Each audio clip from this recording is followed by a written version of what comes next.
the big question that we've been facing is why Texas? So a lot of this has been word of mouth. And when we first started talking about this as an event, people said, well, where can we do it?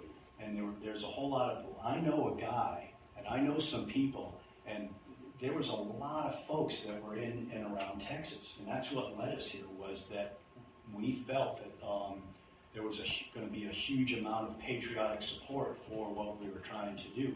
And there is. So Texans are typically historically supportive of the efforts to prepare our soldiers and sailors and Marines and airmen to prepare for the challenges that they will face overseas. And for what it's worth, I'll throw out there that for a very long time, there have been numerous RMTs, realistic military training events, that have happened within the state, in cities and outside of cities. And we're going to be largely outside of cities. We're not trying to practice to do the stuff that, let's say, our counter-terrorist service members do. That's not what we're trying to do. So again, why Texas? To hone skills, the military and our partners require large areas of land with low population densities, but with access to towns. And your town here of Eldorado fits that mold or model perfectly for us. And again, we're very, very pleased that you're interested in supporting this. The challenges that we want to include are operating outside of normal support mechanisms. One of the key parts of unconventional warfare is the idea of going into a denied area.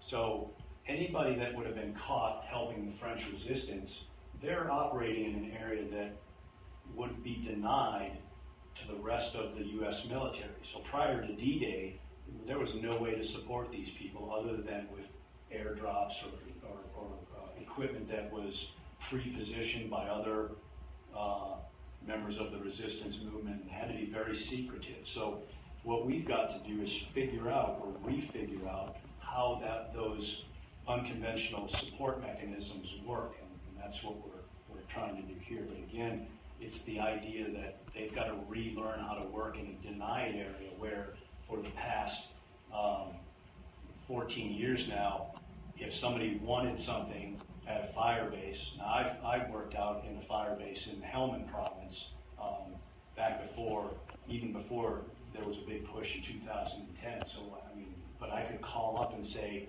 I need a new generator if my generator burned out, and a helicopter would come in a week or so, and I'd have a new piece of equipment, or my trucks weren't working, anything, and food included. So working in the denied environment, and food's a great example. These folks require the assistance of the local community to help feed them, and they have to know how to interact with the local community, any community, in order to do that, to gain trust, to get in with the right people, to be provided safety by that local community. I support what you're doing. I'll hide you in this closet. I'll give you some rice and beans every once in a while, and then come out at night and we'll do this and we'll do that and we'll do the other thing. But it requires an ability to communicate with a population outside of what we normally are. So if we did this on a U.S. installation, let's say, we all talk the same language. We've been all doing this for 5, 10, 15, 20 years. So if I use an acronym, he's going to know what that acronym is. If I just say, hey, RMT and LBE, and I say all of this stuff, and Mark's going to know what I'm talking about. But for us, it's an understanding of our training challenges. This is learning to work in what we call the human domain.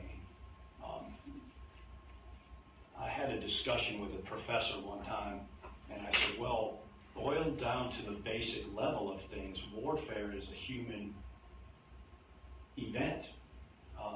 It's two sides of the coin. On one side, we have love and art and dance and all of these wonderful things, and on the other side, we've got ugliness and breaking the law, and probably maybe the worst thing is warfare. So this is two sides of the coin that we have to practice on it. And I remember the guy said, well, chimpanzees wage war, and so do ants. And I said, that's a valid point, but that's not what I was talking about. And I just meant to suggest that what is the thing that will push a person to resist, and understanding how to get at that thing, and to assist that person in their resistance. So again, I apologize. Tom, you can just poke me in the side if I'm getting long-winded here. So. Okay, safety measures. Oh, I'm sorry, what to expect. So, local law enforcement officials will be fully aware of the exercise, absolutely 100%.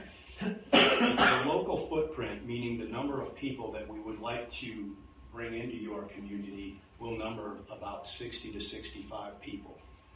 The actual people going through training will probably be around 10 or 12. The other folks that'll be here will be simply to support the training.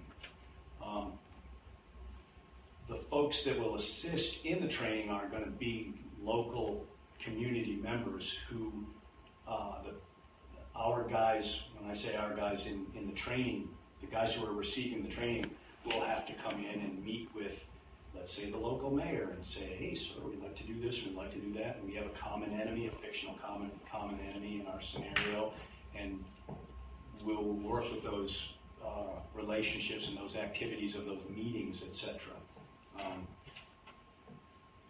And again, there are going to be about 50 folks that will assist in moving people around and making things happen, and etc.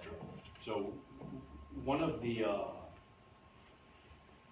issues that folks seem to be concerned mostly with is aircraft and noise and things of that nature. So correct me if I'm wrong, Tom, we're not planning on doing anything with helicopters in the area. Do we have any fixed wing? We got fixed wings for pickups. So you might see a couple of airplanes land here and there, but it's not going to be right in town. There's going to be no aircraft swooping over the top of anything or anything crazy like that. But there might be a limited increase in aircraft. We estimate a positive economic impact to the local community of approximately $100,000, $150,000, and that'll be probably in the form of food. Folks at where else you think? Food, fuel, etc.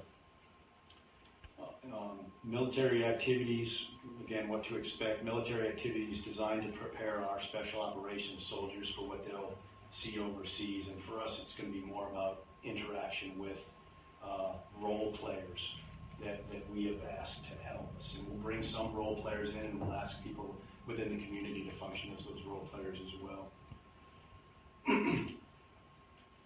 You may see personnel carrying weapons. It might be entirely unlikely because most of the activities that we have, first of all of the activities that have the firing of weapons for us will be blank ammunition. It'll all be blank ammunition. All of it's blank ammunition. And most of those activities will take place on private property. So at no point in time are you going to see a running gun battle charging up the middle of the street. We're not coming down to take anyone's guns or violate the Constitution in any way, shape, or form, confiscating personally owned firearms. We're not coming down to assist law enforcement in a community takeover. We don't have any. So I mean, there is just some outlandish things out there, from opening the southern borders, or Tom was recently exposed as a wizard who cast a spell. And I'm not joking. There was a lady that got on there and she cast this anti-spell to the spell that Tom apparently cast. There's a hand. They took it. It worked out. There's an anti-spell out there, so I guess it's not going to work. There you go. We there's a connection somehow between the CERN Super Collider in Switzerland coming back online, and how this is going to somehow tie to total financial collapse in the Western Hemisphere. The Illuminati. Oh my gosh. Yes. So in a previous presentation, we had the Jade Helm symbol, which is the lineage of the Special Forces is the old style commando dagger. It's a Sykes-Berger dagger, and there are two crossed arrows, which we take our lineage back from the Alamo Scouts, and yeah, and I'm sorry, and so they've taken that and they said, well, that's not a dagger, it's a Roman sword, and the Roman sword is a connection between Rome and the Vatican back to the Illuminati and some sort of thing going on here, which, again, it's absurd in my opinion. I know unequivocally that it's absolutely untrue. Our role in any of that anyways. I mean, folks are absolutely free in America to believe what they want to believe. I put my life on the line, literally, to enable folks to think what they want to think and say what they want to say. And I'll support that until my last drop of blood.